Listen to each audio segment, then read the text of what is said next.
আসসালামু আলাইকুম রহমতুল্লাহি ওয়া বারাকাতুহু। সম্মানিত দর্শক, আপনারা ইতিমধ্যে লক্ষ্য করেছেন যে আমাদের প্রধানমন্ত্রী জনাব তারেক রহমান সাহেব, তিনি অতীতের অন্য সব প্রধানমন্ত্রী বা রাষ্ট্রপ্রধানের মতো ঠিক অনেকটা জাঁকজমকপূর্ণ জীবন এটা পছন্দ করেন না বা স্বাচ্ছন্দ্য অনুভব করেন না। এরশাদ সাহেব খুব দামি, দামি টাই পরতেন, কোট পরতেন, ঘড়ি কিনতেন। এমনকি বিদেশে গিয়ে তিনি সেই বিভিন্ন ঘড়ির মার্কেটে ঘুরতেন এরশাদ সাহেব। নিজের জন্য অরিজিনাল রোলেক্স কিনতেন। আর আফটার মার্কেট থেকে মানে ২ নম্বর মার্কেট থেকে বিভিন্ন মানুষকে উপহার দেওয়ার জন্য অনেক দেখুন ২ নম্বরই রোলেক্স ঘড়ি তিনি কিনতেন। এবং বেজিংয়ের এরকম একটা মার্কেটে তিনি যে ঘোরাফেরা করেছেন বা কিনেছেন, উনার সাথে যারা ছিলেন তাদের সঙ্গে আবার আমার ভ্রমণ করার সুযোগ হয়েছে, এই জিনিসগুলো আমি জেনেছি। অন্যদিকে সাবেক প্রধানমন্ত্রী শেখ হাসিনা বলেন, বঙ্গবন্ধু বলেন, তারপর বেগম জিয়া বলেন, তারা প্রচুর বিদেশ ভ্রমণ করেছেন। বিভিন্ন সময়টিতে বঙ্গবন্ধুর জমানাতে বঙ্গবন্ধু যখন ছিলেন তিনি গেছেন, তার স্ত্রীকে নিয়ে গেছেন, তার সন্তানকে নিয়ে গেছেন। এরপর তিনি লন্ডনে যাওয়ার পর সেখান থেকে ছুটি কাটানোর জন্য সুইজারল্যান্ডে গেছেন। জিয়াউর রহমান সাহেব বহু দেশে গেছেন এবং অনেক জায়গাতে তিনি বেগম জিয়াকে সঙ্গে নিয়ে গেছেন এবং বেগম জিয়া সেখানে গিয়ে জিয়াউর রহমান সাহেব এগুলো পছন্দ করতেন না। তারপর তিনি টুকটাক কিন্তু এই বিভিন্ন মার্কেটিং, শপিং তিনি করতেন। কিন্তু তারেক রহমান সাহেবের ক্ষেত্রে এই জিনিসগুলো আমরা গত ৬ মাসে দেখছি না। তিনি এবং তার স্ত্রী দুজনেই সেই বেজিংয়ে গেলেন বা কুয়ালালামপুরে গেলেন। তো সেখানে তাদেরকে যথেষ্ট সম্মান জানানো হলো। কিন্তু যতটুকু পিকচার দেখে, ছবি দেখে মনে হলো যে তারা জনাব তারেক রহমান সাহেব তিনি নিজে এই যে ফর্মালিটিস, রাষ্ট্রীয় যে ফর্মালিটিস সেটা তিনি এনজয় করছেন না। তিনি ইংরেজি একেবারে খারাপ বলেন না। শেখ হাসিনার চেয়ে কোনো অবস্থাতে তিনি খারাপ বলেন না। এমনকি তার মা বলা হয় যে তিনি মাত্র ম্যাট্রিক পাস। কিন্তু তারপরেও তিনি যে ইংরেজি বলতেন, সে ইংরেজি অনেকের চাইতে ভালো ছিল। এর কারণ হলো তারেক রহমান সাহেব বা উম বেগম জিয়া তারা যে পরিবেশে মানুষ হয়েছেন, ক্যান্টনমেন্টের পরিবেশে, তো সেই সামরিক বাহিনীতে ইংরেজি বলা এবং ইংরেজি শোনা এটা একটা অহরহ বিষয় এবং অফিসার যারা আছেন তারা প্রায়ই নিজেদের মধ্যে ইংরেজিতে কথাবার্তা বলেন। আপনারা জানেন যে জিয়াউর রহমান সাহেব তিনি বড় হয়েছেন কলকাতাতে, ইন্ডিয়াতে। তারেক রহমান সাহেবের জন্ম সম্ভবত পাকিস্তানে। আমি বলতে পারব না তার যে জন্ম 1966 এ তার জন্ম। ওই সময়টাতে হয়তো পাকিস্তানে। বেগম জিয়ার জন্ম সেই অবিভক্ত ভারতে শিলিগুড়িতে। ফলে কি হলো তাদের সকলের অর্থাৎ জিয়াউর রহমান সাহেব, তারেক রহমান সাহেব, তারপরে বেগম জিয়া, বেগম জিয়ার পিতা, তারেক রহমান সাহেবের নানা, তারপরে শেষে তার যে দাদা, এদের মধ্যে একটা সর্বভারতীয় কালচার কাজ করছে। যেমন তারেক রহমান সাহেবের নানা চাকুরি করতেন পশ্চিমবঙ্গের রাইটার্স বিল্ডিংয়ে। তো রাইটার্স বিল্ডিংয়ে ব্রিটিশ সরকারের আন্ডারে তিনি একজন কালি বিশেষজ্ঞ ছিলেন। কালি বিশেষজ্ঞ মানে ছাপাখানার যে কালি ব্যবহৃত হতো, সেই কালির তিনি একজন বিশেষজ্ঞ ছিলেন। তো সেই হিসেবে সেই যে মিনিস্ট্রির পক্ষ থেকে যত কালি আমদানি করা হতো সেটার গুণগত মান পরীক্ষা করা, সেটার সার্টিফিকেশনের এই কাজগুলো তারেক রহমান সাহেবের দাদা করতেন এবং তিনি সেই ব্রিটিশ সরকারের একজন প্রথম শ্রেণীর কর্মকর্তা ছিলেন, ফার্স্ট ক্লাস। যখন পাকিস্তান এবং ভারত দুটো রাষ্ট্র হয়ে গেল তখন অনেকে ভারত থেকে গেলেন, অনেকে অপশন দিয়ে পাকিস্তানে চলে এলেন। তো তারেক রহমান সাহেবের যে দাদা তিনি অপশন দিলেন তিনি পাকিস্তানে যাবেন এবং সে অনুযায়ী তারা করাচি, পিন্ডি বা সেখানে হয়তো সপরিবারে চলে গেলেন এবং তারেক রহমান সাহেবের বাবা জিয়াউর রহমান সাহেব যে কলকাতার যে স্কুলটিতে পড়তেন, খুব নামকরা একটা স্কুলে, সেই স্কুল থেকে তিনি সেই পাকিস্তানে চলে গেলেন এবং সেখানেই তারা বড় হয়েছেন। জিয়াউর রহমান সাহেব পাকিস্তানে বড় হয়েছেন আর তারেক রহমান সাহেবও জিয়াউর রহমানের চাকরির সুবাদে সেখানে তিনি লেখাপড়া করেছেন, বড় হয়েছেন বা তার যে একেবারে বালক বেলা শৈশব তিনি সেখানে কাটিয়েছেন। পরবর্তীতে যখন জিয়াউর রহমান সাহেব বাংলাদেশে এলেন, সেই বাংলাদেশে আসার পর উনার যে কমিশন সম্ভবত 1957 এ। তো 1957 এ কমিশন লাভ করার পরে ধরুন 65-66 সনের দিকে তিনি মেজর পদে উন্নীত হলেন। তো এরপরে তিনি তার বেশিরভাগ সময়, তার কর্মজীবনের বেশিরভাগ সময় পাকিস্তানের যে মিলিটারি একাডেমি পিএমএ, সেখানে তিনি একজন ইন্সট্রাক্টর হিসেবে আ কর্মরত ছিলেন জিয়াউর রহমান সাহেব।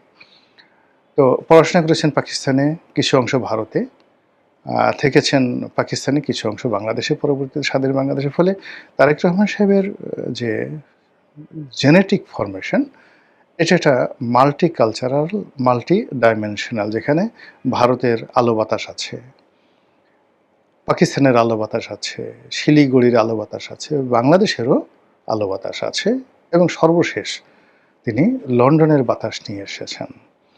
ফলে সেক্ষেত্রে তার মধ্যে তিনি যতই জড়তা দেখান না কেন, কিন্তু তার মধ্যে একটা আন্তর্জাতিকতা আছে।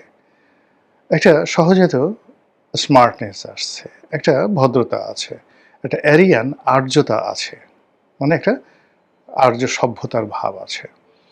তো এতটা সত্ত্বেও তিনি কিন্তু অন্য সবার মতো ভুং-ভাং এগুলো দেখাচ্ছেন না। আমাদের মধ্যে একটু জ্ঞান হলে চুল আমরা ব্যাকব্রাশ করে আঁচড়াবো, একটু টাক থাকলে সেই টাকে চটচট করতে হবে যে আমার জ্ঞান ঝকমক করছে। কথাবার্তা এমনভাবে বলতে হবে যেন মানুষ বুঝতে পারে, টেনে টেনে কথা বলতে হবে। তারপর শেষে মানে যাকে বলা হয় অর্ধেক কথা বলবো ফিসফিস করে, বাকি অর্ধেক কথা বলবো না। আমার যে অনেক জ্ঞান হয়েছে, আমার পেটের মধ্যে ভরা শুধু জ্ঞান এবং জ্ঞান, এগুলো বুঝাতে হবে। আমি যে রায় বাহাদুর, খান বাহাদুর বা বিরাট একটা বংশ, কথায় কথায় বাপের কথা বলতে হবে, দাদার কথা বলতে হবে, রাজাকার হন, আলবদর হন, স্বাধীনতা বিরোধী হন, ডাজ নট ম্যাটার, বাপের এবং দাদার পরিচয় দিতে হবে। এই জায়গা থেকে তারেক রহমান সাহেব কিন্তু অন্য সবার সাথে ব্যতিক্রম। তিনি তার পরিচয় দেওয়ার মতো অনেক কিছু আছে। শ্বশুরের দিকে আছে, বাপের দিকে আছে, দাদার দিকে আছে, নানার দিকে আছে। কিন্তু সেই জিনিসগুলো তিনি দেখান না। ফলে কি হলো, বিদেশে যাওয়া, ফটফট করে ইংরেজি বলা, তারপরে বিভিন্ন লোকের সাথে ছবি তোলা, তারপরে শেষে দামি দামি ব্র্যান্ডের যে ঘড়ি পরা, কোট টাই পরা, এক একটা ধরুন তোফায়েল সাহেবই তো $৫,০০০, মানে $৫,০০০ মানে এখন ৭-৮ লাখ টাকা দাম, এরকম দামি তিনি স্যুট পরতেন। তো এটা সালাউদ্দিন কাদের সাহেব পার্লামেন্টে বলেছেন যে আমাদের এই পার্লামেন্টে একজন টাকু মন্ত্রী আছে, তার বাবা তামাকু বিক্রি করতেন। টাকু মন্ত্রীর বাবা তামাকু বিক্রি করতেন। তামাকু বিক্রেতার ছেলে এখন $৫,০০০ সেই মানে কোট পরেন বা কমপ্লিট স্যুট পরেন। তিনি টাকা পান কোথায়? তো যে স্যুট টাইয়ের কথা ওই সময় তিনি $৫,০০০ কথা বলেছেন, এখন সেটা নিঃসন্দেহে $১০,০০০ বা $১৫,০০০ হয়ে গেছে। এরকম পৃথিবীর অনেক ভালো ব্র্যান্ডের আছে। আপনি যদি জিল্লির বা বিরনির আপনি একটা স্যুট পরেন, দামি স্যুট পরেন, আপনার $২০,০০০-এরও স্যুট আছে। জর্জিও আরমানির অনেক স্যুট আছে যেটা আপনি $১,০০,০০০, আপনি কল্পনা করতে পারেন জর্জিও আরমানির হাই এন্ডের এমন স্যুট আছে $১,০০,০০০। এখন তারেক রহমান সাহেব বাংলাদেশের প্রধানমন্ত্রী, তিনি যদি বলেন যে আমি জর্জিও আরমানি, বিরনি, জিল্লি এই ধরনের ব্র্যান্ডের যে টপ কোট, টাই, প্যান্ট এবং জুতো, এই ব্র্যান্ডের আমি পরবো। আচ্ছা বলেন তো, তাকে এই উপহার দেওয়ার জন্য কত মানুষ দাঁড়িয়ে আছে? কিন্তু না, তিনি এই কাজগুলো তিনি করছেন না এখনো পর্যন্ত, গত ৬ মাসে। এটা তার এক ধরনের ইন্ট্রোভার্ট টাইপের ক্যারেক্টারিস্টিক্স, অন্তর্মুখী চরিত্র। সেই অন্তর্মুখী চরিত্র এটা রাষ্ট্রের জন্য আমাদের কতটা উপকার বা দেখতে যেভাবে ভালো, কর্মে সেটা কতটা আসবে সেটা দ্বিতীয় বিতর্ক। কিন্তু এখানে আজকে যে প্রসঙ্গটা আলোচনা করছি সেটা হলো তিনি এই যে বিদেশে যাওয়া, ঘন ঘন বিদেশে যাওয়া, লোকজন সহকারে বিদেশে যাওয়া, রাষ্ট্রীয় অর্থ ব্যয় করা, নিজের অর্থ ব্যয় করা, উপহার নেওয়া, স্মার্টনেস দেখানো, এই জিনিসগুলো আসলে তার ধাতে এখনো ঢোকেনি। এখনো তিনি সেই জিনিসটা করতে পারছেন না। তার শুধুমাত্র একটা জিনিস আমরা বুঝতে পেরেছি, গাড়ি চালানো তার ভীষণ রকম পছন্দ। আর ভালো গাড়ি, এই ভালো গাড়ির প্রতি তার একটা দুর্বলতা আছে। এটা এই গত ৬ মাস আমরা বুঝতে পেরেছি। আদার দ্যান তার অন্য কোনো দুর্বলতা আমরা এখন পর্যন্ত দেখতে পারিনি। তো সেই অর্থে এই যে ভারতে যাওয়াটা তার জন্য কিন্তু একেবারে জরুরি ছিল। তিনি ক্ষমতায় বসে উইদিন 15 ডেজের মধ্যে যদি ভারতে যেতেন, তাহলে সম্পর্কটা এমন একটা পর্যায়ে ছিল যে নরেন্দ্র মোদীর তাকে অভ্যর্থনা জানানোর জন্য এয়ারপোর্টে চলে আসতেন, আই এম শিওর।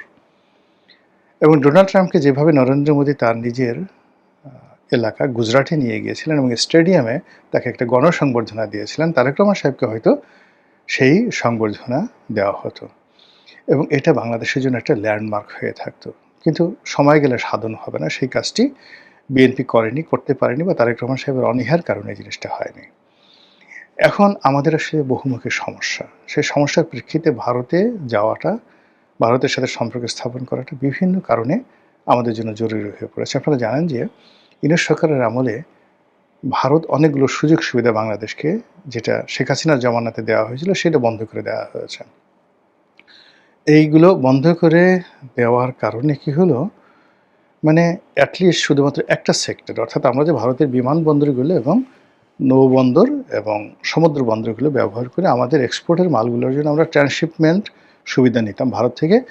আর আমাদের যে ইম্পোর্টগুলো হতো, সেই অনেকগুলো ইম্পোর্ট আমরা ভারতের বিভিন্ন পোর্ট ব্যবহার করে এখানে মাল্টি মোডাল ট্রান্সপোর্টেশন, অর্থাৎ নামতো মুম্বাইতে বা কলকাতাতে বা হলদিয়াতে, আমরা সেখান থেকে রোডে, রেলে এই মালগুলো আনতাম ইম্পোর্টের ক্ষেত্রে। আর এক্সপোর্টের ক্ষেত্রেও একইভাবে আমরা ভারতে পাঠাতাম এবং ওখান থেকে সিতে, মানে সমুদ্রে বা ইয়ার আমরা পাঠাতাম, এবং এই কাজ করে শুধুমাত্র গার্মেন্টস সেক্টরে আমরা বছরে $1 বিলিয়ন, মোর দ্যান 12,000 কোটি টাকা আমরা শুধুমাত্র এই ট্রান্সশিপমেন্ট থেকে লাভবান হতাম, যেটা ইউনূস সরকার আমলে বন্ধ আছে এবং এটা এখনও বন্ধ আছে। অন্যদিকে বাংলাদেশ এবং ভারতের যৌথ বিনিয়োগে যে একটা এখানে রেল লাইন, তারপর এখানে ডিজেলের যে পাইপলাইন, এই জিনিসগুলো হয়েছে, এখানে আমরা ইনভেস্ট করেছি, যেগুলো সুদ গুনতে হচ্ছে।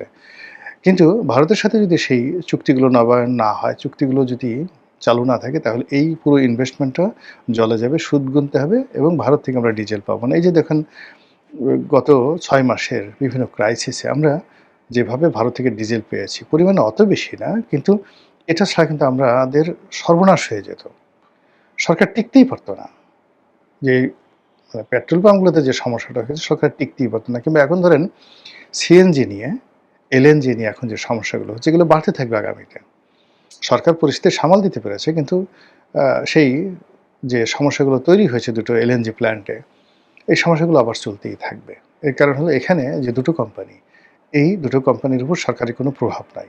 একটা সামিটের, আর একটা হলো মানে এক্সিলারেট, সেই পিটার ডিহার সেখানে চাকরি করেন।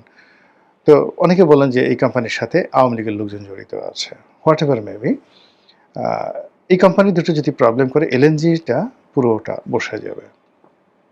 তো এক্ষেত্রে আসলে যাকে বলা স্ট্র্যাটেজিক পার্টনার, সেই স্ট্র্যাটেজিক পার্টনার দরকার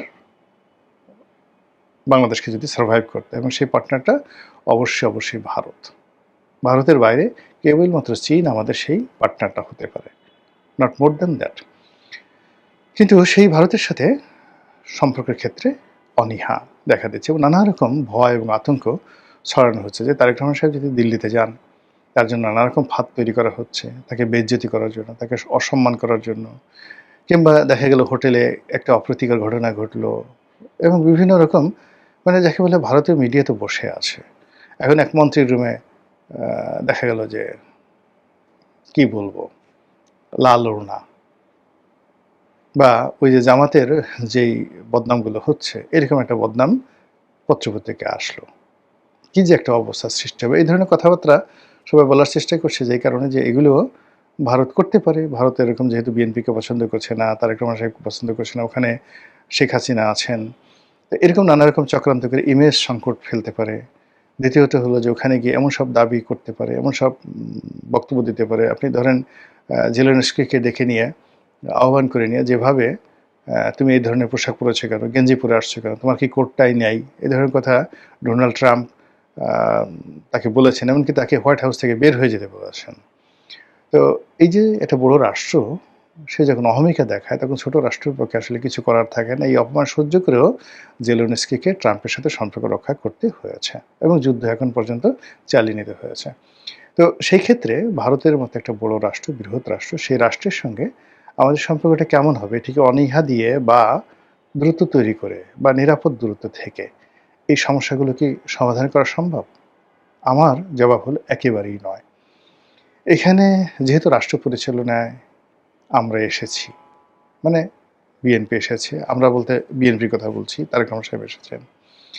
কাজে এখানে রাষ্ট্রের প্রয়োজনে, জনগণের প্রয়োজনে নিজের ইগোকে বাদ দিতে হবে। আপনার ভালো না লাগলেও এখানে অনেক কিছু করতে হবে যেন রাষ্ট্রটা স্মুথলি চলে। এর কারণ হলো বিএনপির কোটি, কোটি নেতাকর্মী যদি কোনো কারণে স্লিপ কাটে বিএনপি, ক্ষমতা থেকে তারা চলে যায়, ফেইল করে, বিকল্প কোনো শক্তি আসে, সেটা অন্য তৃতীয় পক্ষ, চতুর্থ পক্ষ, এমনকি আওয়ামী লীগ যদি ফিরে আসে, পিঠের চামড়া তো দূরের কথা, কোনো জায়গার চামড়াই থাকবে না। কাজেই টিকতে হবে, বাঁচতে হবে, সারভাইভ করতে হবে এবং সারভাইভ করার জন্য যোগ্যতা অর্জন করতে হবে। এর বাইরে কোনো বিকল্প নাই। মহান আল্লাহ আমাদের সবাইকে হেদায়েত দান করুন এবং হেফাজত করুন। আসসালামু আলাইকুম ওয়া রাহমাতুল্লাহি ওয়া বারাকাতুহু।